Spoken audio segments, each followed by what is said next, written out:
miring. Oke. Gak apa-apa. Halo, selamat sore. Assalamualaikum. Ini perbincangan yang ketiga di channel YouTube saya. Jadi saya ada programnya program ngawur untuk mengarsipkan pertemanan dan hubungan-hubungan. Itu saya mulai salah satunya dari mendokumentasikan pembicaraan lalu diupload di YouTube.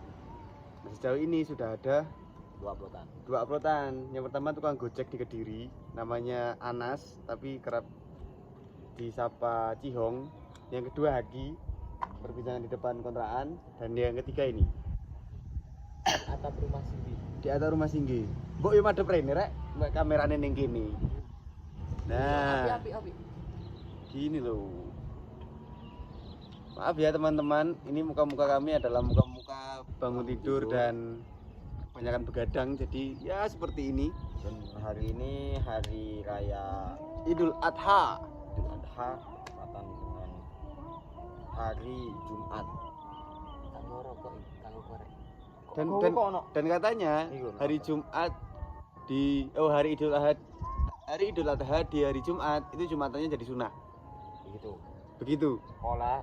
Kola Musonif Yaya Al-Mukarram lah.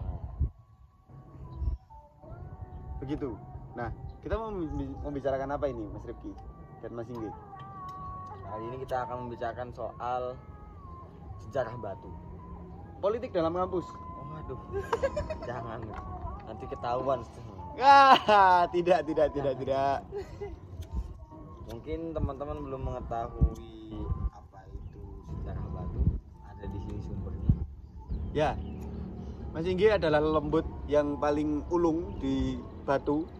Jadi kiranya Mas Inggi juga mau untuk menjelaskan sedikit tentang Batu. Mas Inggi, rada nyedak po. Iki ketoke gak krungu iki. Angin. Ulangi coba. Nah, Mas Inggi ini adalah salah satu adalah salah satu lelembut yang paling tua di Batu dan sampai sekarang bereinkarnasi sesuai pada zamannya melalui badan-badan yang terus-menerus dilahirkan pada zaman-zaman yang bergulir. Coba kira-kira Batu itu kenapa kok sampai ada kota atau pemukiman namanya Batu? Padahal Batu itu nama material, benda mati dan atos. Tapi anehnya adalah orang-orang Batu ini lembut-lembut teman-teman, tidak atos sama sekali. Itu bagaimana menurut lo lembut? Sependek sepengetahuan saya, meskipun Batu kota kecil berjuta kincil, Batu kota wisata penuh cerita. Nama Batu itu dulunya nama orang. Seperti itu. Mbah Batu. Ya, Mbah Batu. Salah satu 10 paku Malang Raya. Oh, yang tadi malam ya? Ya, yang semalam kita berbincangkan. Iya. Ya. Jadi Mbah Batu itu dulunya kalau nggak salah itu muridnya Diponegoro atau enggak utusannya dari kerajaan Majapahit. Saya lupa di antara dua itu pokoknya. Terus itu disuruh sama atasannya itu tadi, entah yang dari Majapahit atau Pangeran Diponegoro, saya lupa itu, disuruh buat bikin istilahnya kayak tempat bertapa. Mungkin pada saat itu rajanya butuh self healing, stress release ya berarti ya. Iya. Akhirnya setelah dicari-cari ketemulah di Songgoriti. Oh, malah Songgoriti. Di Songgoriti itu ada sebuah candi namanya Candi Songgoriti. Lah itu dulu tempat pertapaannya itu. Di situ karena apa dipilih tempat itu karena tempatnya sejuk, tempatnya tersembunyi di antara gunung-gunung. Terus di situ ada dua sumber mata air. Air panas sama air dingin, sumbernya itu jadi satu. Tapi itu dua sumber menyatu, jadinya airnya itu anget, pas. Makanya tempatnya cocok buat self healing Songgoriti itu. Nah, ini lagi Mas Ingge.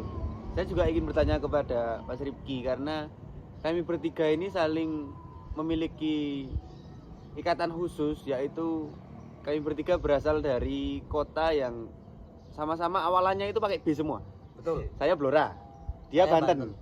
Batu. Yang ini Batu. Nah, itu kira-kira apakah ada keterkaitan khusus antara itu sehingga mempengaruhi mungkin frekuensi antar kita bertiga sehingga kita menjadi berteman atau gimana Mas Inggi dan Mas Rifki? Menurut saya kalau dikatakan ada keterkaitan juga ada.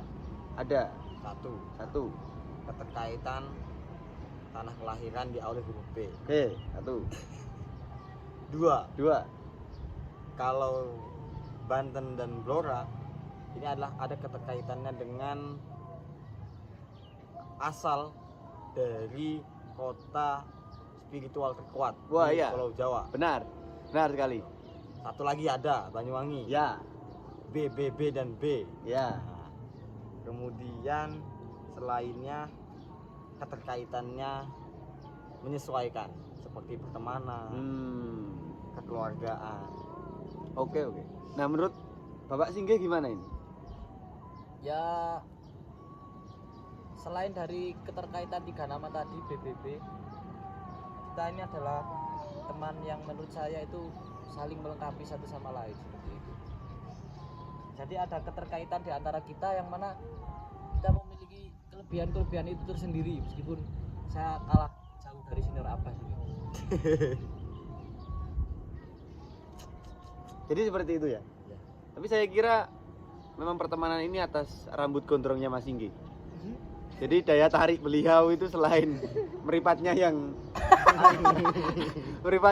ada karunia tersendiri dari Tuhan, itu juga rambutnya menjadi ciri khas yang sehingga pada akhirnya menarik perhatian banyak orang dan kerap kali memang disamakan dengan genderuwo, yaitu tokoh spiritual Jawa yang dimitoskan sebagai lelembut jahat untuk mengganggu manusia. Nah, setelah itu setelah kita membahas tentang BBB tadi, saya ingin beralih kepada luka. Ada apa dengan luka? Luka luar, Luka dalam, luka hati ya saya Mas. Saya ingin bertanya kepada teman dua saya ini yang ada di samping kiri. Kira-kira apa luka terbesar yang sampai sekarang masih kerap kali terasa? Bisa diceritakan? saya Mas Inggi? berpikir terlebih dahulu ya. Saya nggak pernah ditanya seperti itu soalnya. Mas Rifki? Luka yang paling terdalam adalah ketika orang tua menyatakan suatu pernyataan bahwa keinginanmu kok tidak sesuai dengan keinginan orang tua. Wah, menurut saya luka yang paling dalam bagi seorang Laki-laki yo. seorang anak. Iyalah. Saya juga memiliki luka yang sama Mas Rifki. Itu kan. Karena banyak orang mengatakan kamu harus punya cita-cita, harus punya impian dan lain-lain. Background kita berdua itu tidak pernah diberi kesempatan untuk punya cita-cita Mas Rifki. Betul. Sebelum kita mau bercita-cita, kita sudah dihantam oleh pernyataan bahwasanya kamu di masa depan harus gini. Betul. Jadi selesai sudah, kita tidak punya cita-cita. Kita freeman. Freeman. Asal Ya. kata preman Ya, itu dari freeman. freeman. Iya. Betul. Orang yang bebas. Bebas. Preman. Freeman. Pengadopsian dari kata freeman. Iya. Mas Inggi, apa luka terdalam Anda Mas Inggi? Mungkin lebih sama dari kalian, tapi ya kalau saya lebih dibebaskan aja sama orang tua. Tapi penyesalan terbesarnya adalah saat saya menyia-nyiakan apa yang telah diberikan.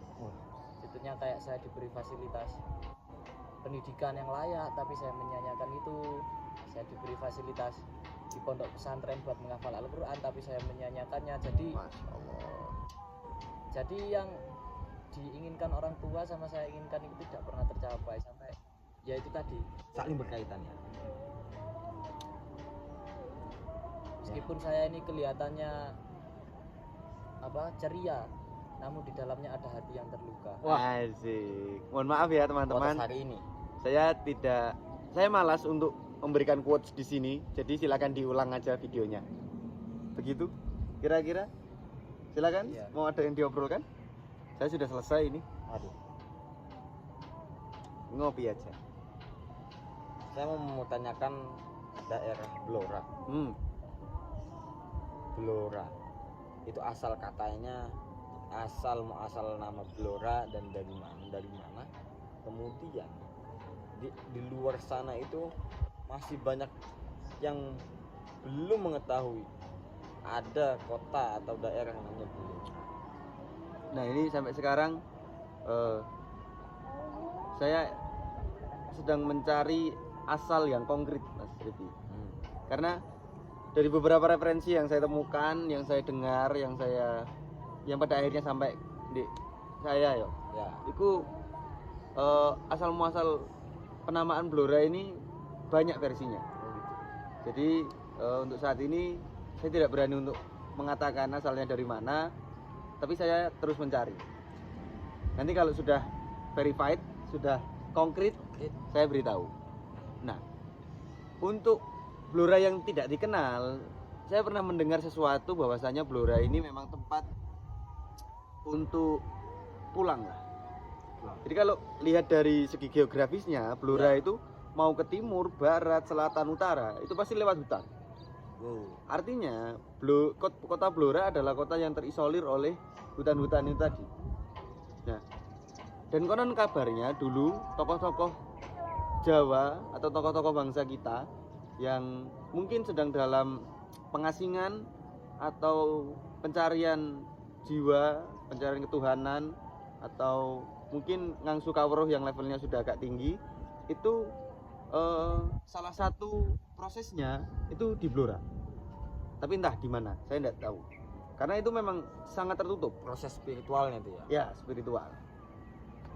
Makanya itu ada keterkaitan bahwasanya mungkin tadi jenengan katakan kota yang kuat spiritualnya adalah Banten, Blora, Banyuwangi dan Banyuwangi. Ya, nah, karena secara letak geografis Blora di tengah antara Pulau Jawa, Banten dengan ujung barat Pulau Jawa, ya. Dan Banyuwangi dengan ujung timur Pulau. Nah, pembagian itu kan akhirnya kan fair gitu antara Jawa Timur, Jawa Tengah, Jawa Barat. Punya satu kota yang diberi amanah untuk menjadi central of region mungkin ya. Tapi tidak tahu juga. Nah, gitu teman-teman. Pokoknya ya bola pokoknya. Tetap explore Indonesia. Jangan tidur di kasur saja. Indonesia indah kawan. Cok tiktokan tok. Setelah ini kita ingin ke Raja Ampat sebelum Raja Ampat itu menjadi tambang nikel. Nanti kita bertiga akan berkolaborasi lagi, tapi di background yang berbeda, yaitu background mungkin penghijauan hijau-hijauan. Nah, itu terletak di Gunung Argopuro. Next season. Kita bertiga nanti akan membuat video lagi, entah dengan personil yang tetap seperti ini atau bertambah, itu lihat nanti saja. Begitu? Cukup? Berikan kata-kata dulu hari ini Mas Inge. Banyak isu lingkungan yang tidak tersorot belakangan ini karena tertutupi isu-isu yang lainnya. Kota Batu tersendiri itu banyak isu polusi. Jadi sebelumnya Batu itu mendekati polusi terbaik nomor 7 kalau nggak salah di Indonesia. Namun 2024 itu menurun ke 100 sekian. Karena salah satunya selain Kota Batu menjadi tempat wisatanya juga tambah berkembang. Di tengah berkembangnya tempat wisata itu aspek pendukungnya juga berkembang, kayak hotel, villa, pelebaran jalan itu juga ikut berkembang. Itu yang menyebabkan polusi semakin merajalela di Kota Batu. Jadi intinya ketika ikan terakhir sudah ditangkap, ketika pohon terakhir sudah ditebang, disitulah manusia mulai merasakan keserakahannya. Mas Rifki, kata-kata hari ini? Tidak ada kata-kata hari ini. Tetap semangat dan terus berjuang, ikhtiarkan apa yang sudah kita inginkan atau canangkan, dan bertawakallah dengan apa yang sudah kita usahakan. Sudah top dari saya. Sholat jangan lupa sholat. Jumat. Dadah. Oke, next.